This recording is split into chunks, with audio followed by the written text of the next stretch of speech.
Not your average tabletop. Woohoo!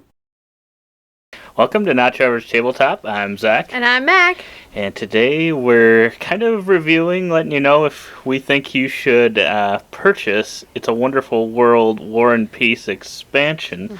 If you're someone that maybe likes It's a Wonderful World.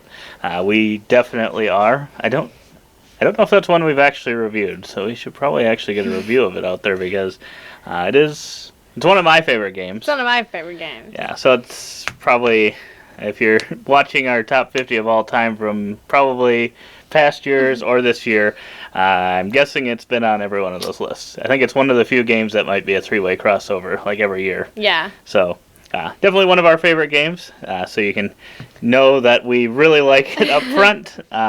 And, yeah, so this one is one that's got a kind of a little bit of a story. I'd say the story's kind of similar to something like The Crew, where it's like, it's not like major storylines. Right.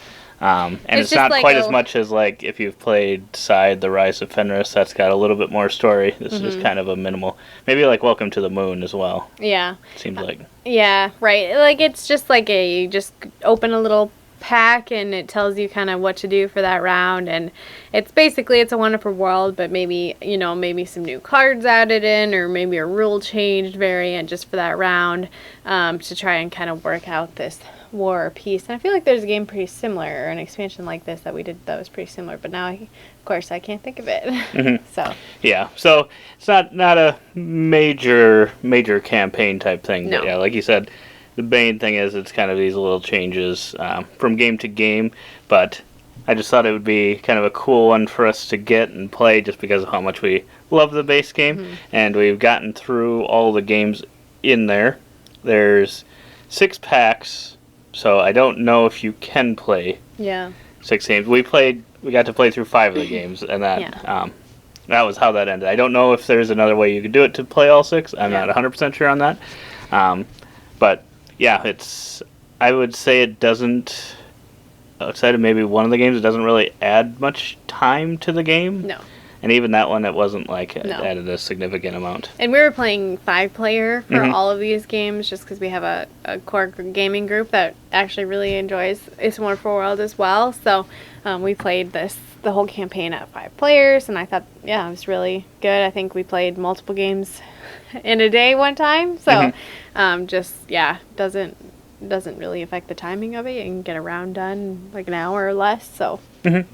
Yeah, and from those games, I would say I liked it a decent amount. I don't know if I would say it was necessary, and I'm trying to think of how much it adds some things you can play with after the fact.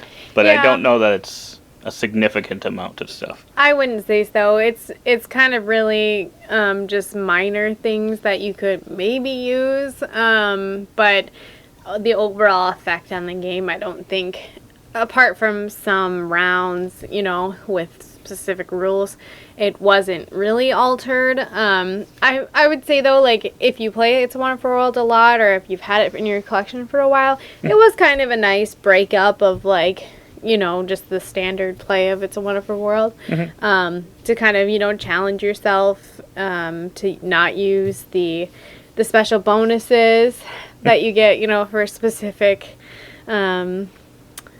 empires and stuff like that. So a little bit of a challenge in that, but it's not like so in your face. It's really a wonderful world, but like you're trying to work around some of those aspects. So I felt like it was a good kind of rattle, but I wouldn't say it's essential. I would say it's fun to shake up your gameplay, but that's probably about it. Yeah, that's kind of where I was at as well. I'd probably give it like a 6 or 7 and say it's one of those, if you really like It's a Wonderful World, it's probably worth playing through, because I think all the different gameplay modes that were in it, or the little tweaks and stuff, I think they were all interesting. I did like them. I didn't think any of them were like, this is really dumb. But I also wouldn't say they were insanely significant either. So, I think if you could probably get this one for maybe $20 or less, it's probably worth it. I don't know if it's worth much more than that. But yeah, overall, I would say I enjoyed the experience. I'm guessing you could probably play through it again. I was just gonna say, I think it's replayable. Obviously, I think some things you would know or like have an understanding of, but I don't think that really gives you any type of an advantage. So Right. Yeah, I don't think that would give anyone that played it versus someone that hadn't any advantage at all. So yeah, you can check this one out if you really like It's a Wonderful World. Otherwise, I would think if you've never played it before and you're getting the base game, unless you can find this for maybe really cheap alongside it, I'd probably play the base game first, see if you like that, and then maybe if you really like it and are looking for a little bit more, you can try this one out. And funnily enough, we just finished this one just as I ended up getting this second one. Oh boy. That they came out with, which I think is supposed to be similar. So I'm kind of hoping it has a little bit more than what this one did. The box is a little bit bigger. So I'm hopeful we will probably eventually have a review of this one as well. But yeah, so It's a Wonderful World, War and Peace. Check it out if it sounds interesting to you. Yeah. But otherwise, we'll see you on the next video. And as always, don't forget to keep on nibbling on our content.